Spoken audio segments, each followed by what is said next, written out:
Друзья, всем здравствуйте, всем хорошего дня и отличного творческого настроения. Сегодня у нас новый видеоролик. Я постаралась, чтобы он был очень интересный и полезный. В этом видеоролике мы с вами будем экономить, а экономить мы с вами будем на материалах для творчества. Ну, а, так сказать, на десерт я научу вас, как сделать жидкую поталь своими руками. Все абсолютно легко и просто. Ну что, ребят, поехали! Сегодня мы с вами будем учиться делать объемные контуры разных цветов своими руками. Кто сталкивался, кто покупал, знает, что это не дешевое удовольствие такое вот. Вот такие вот контуры. Дальше. Расскажу вам о том, как можно поэкономить на вот таком битумном лаке. Тоже дорогое удовольствие. Вот такой бутылек 100 мл стоит порядком 350 рублей. Это самый дешевый. Вот такой маленький 100 мл бутылек. Дальше. Воск для дерева. Тоже мы с вами поэкономим. Расскажу, чем его можно заменить. Ну и, конечно, жидкая патина. Дорогое удовольствие, ребят. Ну вот около 400 рублей стоят вот эти вот, сколько тут, 40 миллилитров, по-моему. Да, 40 миллилитров. Где-то 400 рублей это стоит. Вот такая вот баночка. Причем она не полная, она там где-то наполовину. Будем экономить. Итак, первый на очереди у нас с вами будет битумный лак. Что это такое? Это лак для состаривания. Как с ним работать, сейчас я вам покажу. Сначала немножко расскажу про него.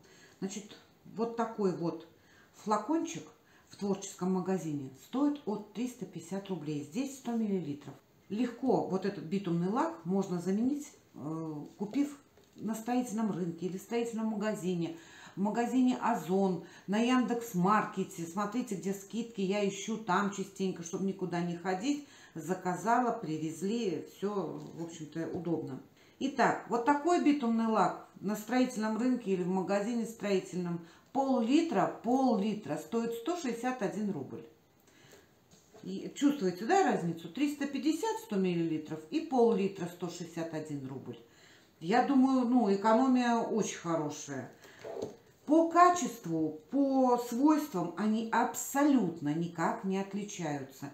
Это одно и то же. Единственное, что вот в этот лак, я думаю, что добавили какую-то отдушку, чтобы оно сильно так не пахло. Потому что все-таки здесь пахнет химией, спиритом пахнет. Здесь же оно больше пахнет какой-то корой дерева или орехом каким-то. Вот, ну, я так думаю, что добавили сюда отдушку. Тоже запах есть, но больше вот такой вот. Либо дерево, либо орех. Все остальное, ничем они не отличаются. Ценой и запахом. Вот и все. Теперь покажу вам, как с ним работать. Вот у меня есть тут такая вот кожух от старой ножки. У нас с вами был мастер-класс по этим ножкам. Беру кусочек вот одноразовой такой салфетки. Сболтала свой лак. Промачиваю. И поехали.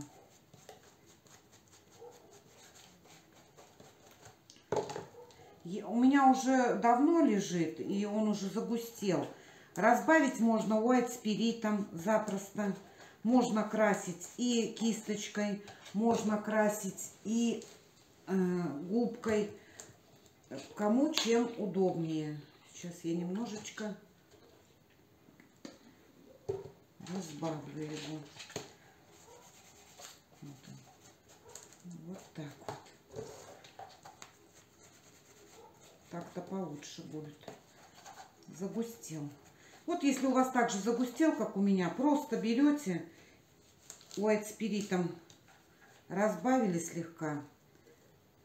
И все, и он опять работает. Моему лаку уже много лет.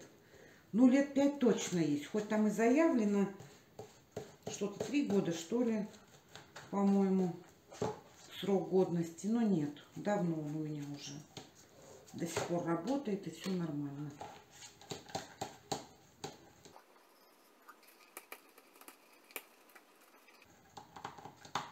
Я вам так быстренько показываю, ребят. Вот, допустим, закрасили все это дело кисточкой.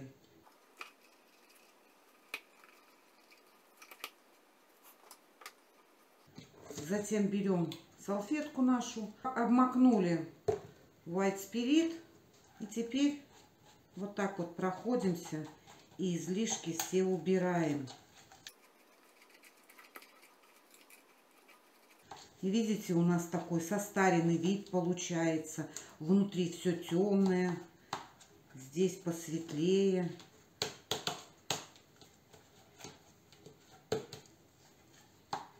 Вот что у нас с вами получается. Вот такой эффект он дает. Поближе вам показываю. Вот. Вот такой. Ну, это я быстренько пробежалась, показала вам. Работать нужно в перчатках, ребят. Руки пачкаются. Стирать потом тоже салфеткой с White Spirit, все руки отмыть можно. Тут, я думаю, все понятно. Ну что, с битумным лаком, я надеюсь, я все вам объяснила, рассказала, вам все понятно. Если что-то непонятно, в интернете куча роликов, как еще его можно применить, куда. Поэтому, ребят, ищите, смотрите. Я лишь быстренько показала и рассказала, как поэкономить. Следующий на очереди у нас с вами воск. Вот такой вот пчелиный воск. Вот такая баночка, здесь 100 миллилитров, ну совсем немного. Стоит 370 рублей. Для чего нужен воск? Ну, обычно натирают поверхность деревянную этим воском у мебели вместо лака. Он придает такой, вот знаете, благородный такой блеск. Не сильно яркий, в то же время он защищает древесину. Можно сделать еще там золотой, серебряный, там бронзовый воск. Ну вот я покупала тоже в том же магазине, вот он золотой. Но не ждите от воска, что вот вы взяли его, помазали, и он прям заблестит у вас, не знаю как. От него не будет такого блеска, как, допустим, от той же патины. Даже от акриловой краски. От воска такого блеска не будет. Я купила, но я им пока не пользовалась. Он такой приглушенный, матовый какой-то.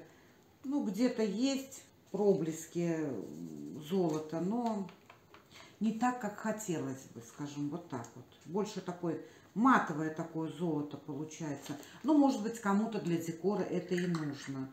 Ну, то есть вы... Чем можно заменить этот воск? На Авито куча пчеловодов предлагают свои вот товары, именно пчелиный воск. И продают блинами и по 200 грамм, там, и по 100 грамм, и по 50 грамм. И это все дешевле намного, чем вот эта вот баночка с творческого магазина, которая стоит 370 рублей. То есть заменить это можно обычным пчелиным воском. Растопить на водяной бане. Добавить туда, в этот воск, вот такую пудру, либо вот бронзовую, да, либо золотую, вот такая сыпучая, сухая. И будет у вас вот такой воск. Я говорю, единственное, что не ждите от него, что в воске будет вот это вот все золото ваше прям блестящее. Нет, оно будет приглушенно матовое. Вот так вот можно поэкономить на воске с творческого магазина. То есть посмотрим на Авито. У пчеловодов, может, кто-то знакомый есть пчеловоды. Покупаем и экономим, ребят. Едем дальше. Объемные контуры. Из чего их можно сделать и как? Можно сделать из вот такой шпаклевки. Можно сделать из вот такой сухой шпаклевки полимерной. И из гипсовой шпаклевки сухой лучше не делайте. Она очень быстро застывает. Не успеете ничего нарисовать. Вот лучше полимерная, либо акриловая шпаклевка. Можно и сухую шпаклевку использовать, можно и вот такую вот уже размешанную шпаклевку. Если мы делаем с размешанной шпаклевки, мы берем шпаклевочку нашу, выкладываем. Много не буду делать, я немножко буквально сделаю. Мне сейчас это пока не нужно, а вам покажу. Добавляем сюда клей ПВА. У меня вот такой вот. Можно сюда и универсальный добавить. Перемешиваем нашу шпаклевку с клеем. У меня очень густой клей. Густоватая шпаклевка, конечно. получается. Потому что у меня клей очень густой. Я добавляю немного воды.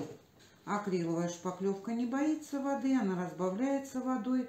Клей ПВА не боится воды, тоже разбавляется водой. А нам нужно пожиже все это дело сделать. Вот такой вот жидкой должна быть у нас шпаклевка с клеем ПВА, прям жиденькой.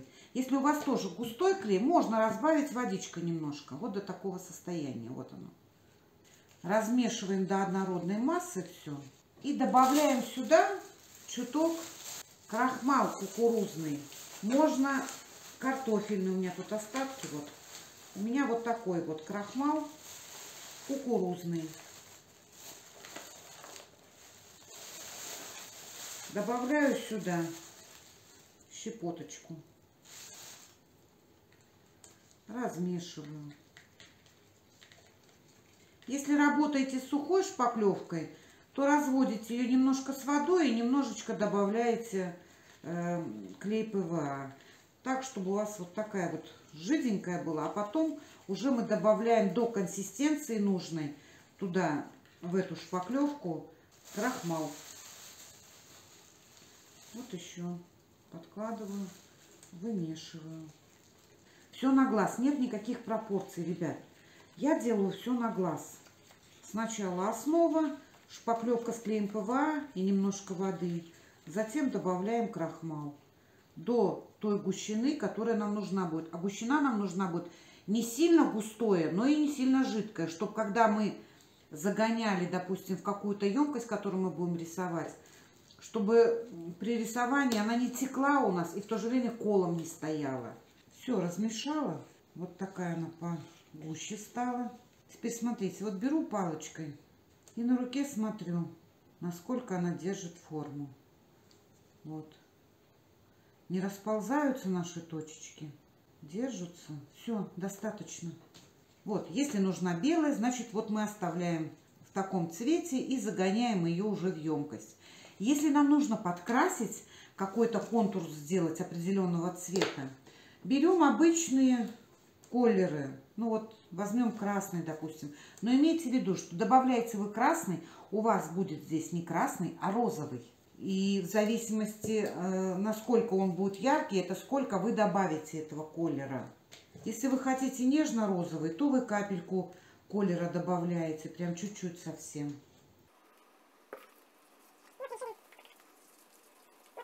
Вот у нас розовый, пожалуйста, цвет колера. Имейте в виду, вот у меня густые, у меня паста. Есть колеры жидкие. Если вы добавили жидкий колер, и вы смотрите, что у вас ваша вот эта вот смесь стала более жидкой, значит, добавьте еще немного крахмала, подмешайте сюда. Показываю вам поближе. Вот такая паста у нас с вами получается. Чем заменить емкость, из которой можно будет рисовать? Вот видите, у них тут вот такие флакончики, они уже вот с таким носиком, то есть удобно. Вы берете и рисуете там. Тут засохший уже старый. То есть надавливаете, тут мягкое такое основание. Надавливаете, выходит сюда сам колер, и вы рисуете все, что вам нужно. Чем можно заменить? Вот, ребят, пожалуйста, в любом фикс-прайсе, в магазинах там книжных продаются вот такие вот клей. Вот такой клей. И носик у него тоже вот такой узенький. Или вот масло, это вот от машинного масла. У меня баночка. У нее тоже узенький носик. Вот таким образом можно заменить. Откручиваете, закладываете сюда. Там у меня клей, я не буду закладывать. Закладываете сюда вот эту вот пасту. То есть заложили немножко, простучали. Упала. Но чтобы вот так не мучиться, можно пойти другим путем. Берете шприц, шприц вы закладываете вот так вот эту пасту, подгоняете немножко сюда, опять вытаскиваете, опять закладываете.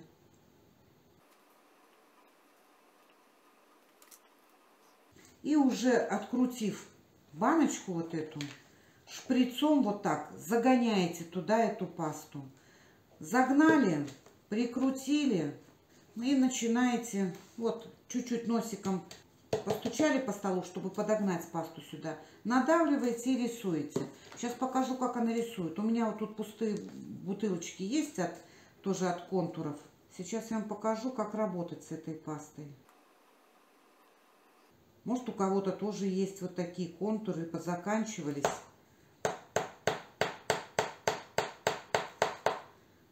Можно их заполнить уже контурами своего производства, так сказать. Загнала, закрутила. Берем листочек. И вот, допустим, рисунок вы уже нарисовали какой-то, и вам надо немножечко контуром его сделать объемный. И начинаете, вот, чуть-чуть надавливая, начинаете вести по рисунку именно контуром.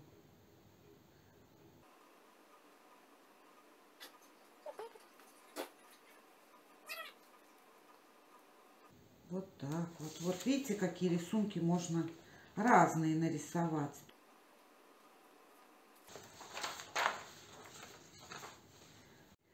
Показываю вам ближе.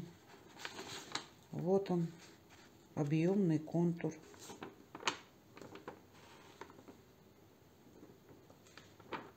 Вот таким образом, ребят, мы можем поэкономить и на вот таких вот контурах с магазинов для творчества.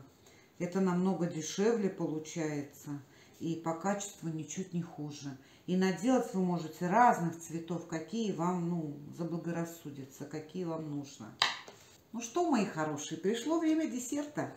Итак, патина, жидкая патина. Я покупаю ее в магазине для творчества. Мне очень нравится работать с патиной. Почему? Потому что когда вы покрываете этой патиной, кто смотрел мои видеоролики, я постоянно работаю вот именно с жидкой патиной. Мне очень нравится. Декоративные элементы, когда вы покрываете патиной вот этой вот жидкой, они такие яркие. То есть ярко-золотой цвет, ярко-серебряный, ярко-бронзовый.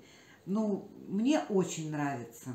Ни одна акриловая краска с патиной, конечно, не сравнится. Сегодня мы будем делать с вами сами такую жидкую патину, потому что вот этот бутылек стоит около 400 рублей, а здесь всего 40 миллилитров. Но это очень дорого, ребят. Будем экономить. Итак, ребят, что нам с вами понадобится для создания патины своими руками? Первое и главное, нам нужен будет вот такой вот золотой порошок, пыль. Либо золото, либо бронза, кому какой цвет нужен. Кстати, такие порошки вы можете приобрести у меня в группе ВКонтакте по очень привлекательной цене. Здесь 10 грамм. Вот такой мешочек будет стоить 100 рублей. В магазинах для творчества на порядок дороже. Поверьте мне, можете посмотреть сами. Так вот, вот такие вот цвета у меня в группе вы можете приобрести. Пудра наша золотая. Нужен нам будет ацетон. Продается на строительном рынке, стоит около 100 рублей, может дешевле, рублей 80, наверное. Клей полимерный, у меня вот такой, у вас может быть любой, какой у вас там есть, полимерный клей. Он тоже вот такая вот бутылочка, чуть больше 100 рублей стоит. Берем емкость, у меня вот такая вот баночка с крышечкой, шприц 5-граммовый. Вытягиваем наш полимерный клей в шприц 5 миллилитров.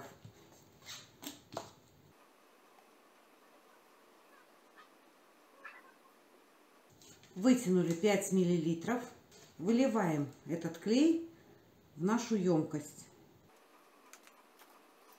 Теперь берем ацетон, наливаем тоже 5 миллилитров.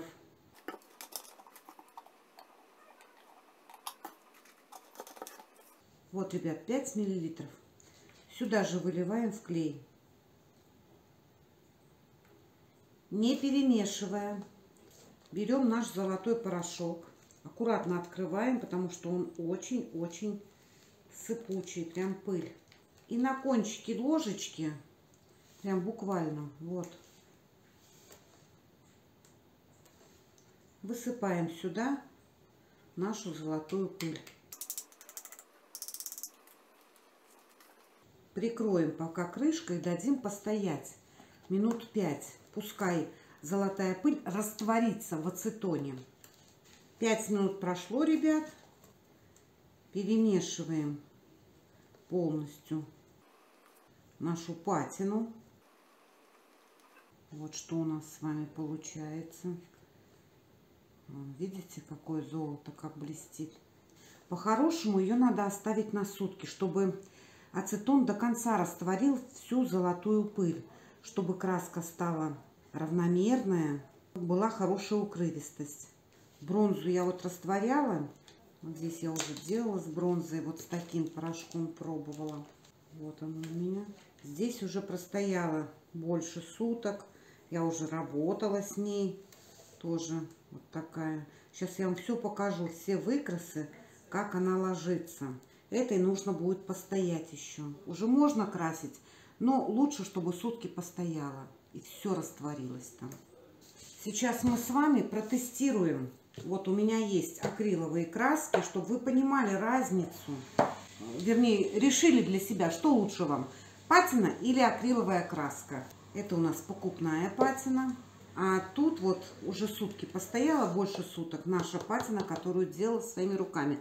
Эту пока не будем использовать, ей нужно постоять сутки. Итак, начинаем делать выкрасы. Давайте начнем с краски ВГТ. Продается в строительных магазинах. Вот эмаль перламутровая ВГТ. Открываем, перемешиваем и смотрим.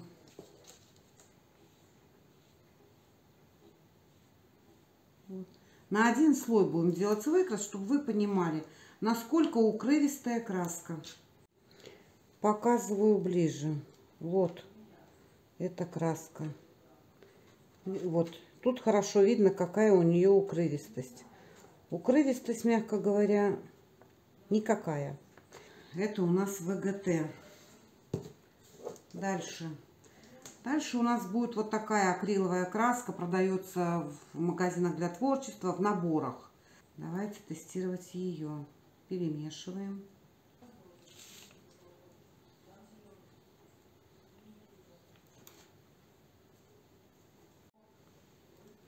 Показываю вам. Вот. Ну, практически такая же укрывистость. Может быть, чуть-чуть получше, чем вот у первой нашей краски, у ВГТ. А так тоже вот они проплешины все. Видно, 2 слоя точно надо. Дальше Марабу. Известная фирма, недешевая. Здесь берем золотую краску. Они все разных оттенков. Я когда-то брала и, в общем-то, давно уже не пользуюсь как-то. После того, как начала работать с патиной, все акриловые краски я убрала. Я ими не пользуюсь. Редкий случай, когда. Марабу. Ребят, то же самое. Вот эта краска и эта по укрывистости одинаковые. Абсолютно. Еще у меня, вот я брала недавно на Озоне, патина, старое золото и баночка недешевая, я не знаю, 800 рублей, по-моему, я отдала за вот эту вот баночку маленькую. Ну, думаю, патина написано. Я ж все перепробовала уже, искала, чем можно заменить эту вот такую патину, потому что очень дорого. Думаю, возьму, попробую. Раз дорогая, наверное, хорошая. Купила. Она алкидная. Вот мы ее перемешиваем хорошо. Перед каждым выкрасом надо ее мешать. Перемешали. Теперь делаем выкрас. А выкрас еще хуже, чем у этих двух. Вот такой же, наверное, как с ВГТ. Сейчас все поближе вам все покажу. Смотрите, ребят. Вот она, патина. Маленькая баночка за 800 рублей. Вы видите? Укрывистость очень плохая. Это у нас Марабу. Тоже проплешины. Это у нас краски, которые продаются в наборах, такие маленькие баночки. Это у нас ВГТшная. Вот такие вот. На один слой я положила все эти краски. Сейчас я положу на один слой патину покупную, а потом нашу, которую мы сделали. И вы все посмотрите. Итак, патина покупная. За 400 рублей баночка.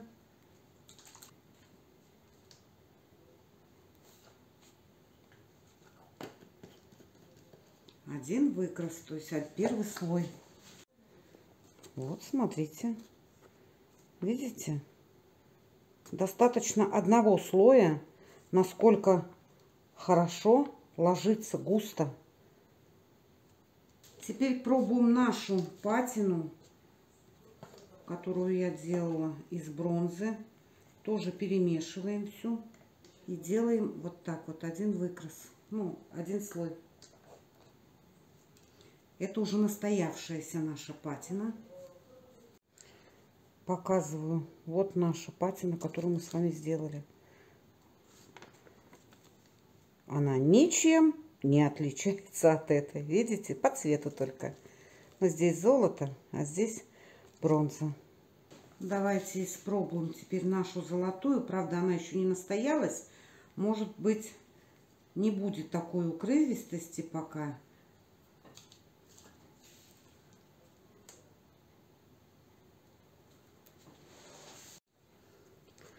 Показываю вам теперь нашу золотую. Нет, укрывистость есть уже. Но все равно я бы сутки дала ей постоять, чтобы все это хорошо растворилось, частицы. Вот они, патины. Последние 3 у нас патины. 2 самодельные. Это то, что я покупаю. Видите, разницы абсолютно никакой. И вот они, акриловые краски. Это алкидная патина покупная за 800 рублей. Не берите.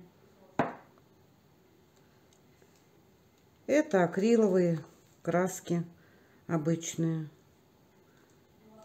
Видите, в чем разница между патиной и акриловыми красками?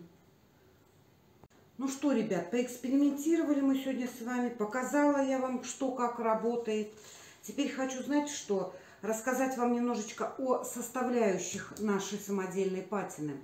Значит, клей, он у нас работает и как клей для сцепления с поверхностью, и как лак. То есть, если мы полимерный клей разбавляем ацетоном, он становится как лак, причем который не боится влаги и очень хорошо защищает поверхность. Ацетон нам дает растворимость вот этой вот золотой и бронзовой пудры и быстрое высыхание. Вот в сочетании с этим у нас получается, что мы делаем патину лаковую, вот такую вот крепкую сразу, которую не надо уже покрывать сверху лаком. Потому что, знаете, когда покрываешь патину лаком сверху, особенно акриловым, акриловый лак, он как бы немножко съедает вот этот блеск патины. И оно становится уже не такое блестящее. А вот здесь нам не нужно ничего покрывать, никаким лаком. То есть вот он, этот лак. Причем очень хороший лак, хорошего качества. Ребят, еще хочу предупредить вас, что в акриловых лаках не растворяйте нашу пудру, потому что она не растворится. Она будет там окисляться. То есть только вот такой состав. В водном составе такие порошки не растворяются. Вы только испортите и порошок, и ничего не добьетесь. Только вот этот состав. Все. Ребят, напоминаю, что вот такие вот пакетики с пудрой бронзы и золота вы можете приобрести у меня в группе ВКонтакте. Ссылочка на мою группу ВКонтакте будет в описании под видео. Там же выходят в первую очередь все мастер-классы, и только потом я выкладываю на YouTube. Некоторые не выкладываю на YouTube, некоторые мастер-классы так и остаются только в группе. Поэтому, кому интересно, кто хочет быть первым в курсе событий, милости просим, подписывайтесь на группу. У нас там очень интересно. Идут споры, идут предложения, идут обсуждения. В общем, заходите, сами все увидите своими глазами. Ну а я с вами прощаюсь. И если вам был полезен мастер-класс, если он вам понравился, не забывайте пальчик вверх, делитесь видео со своими друзьями и знакомыми. Пусть больше людей узнают, пусть больше людей поэкономят. Всего доброго, до свидания и до новых мастер-классов. Пока!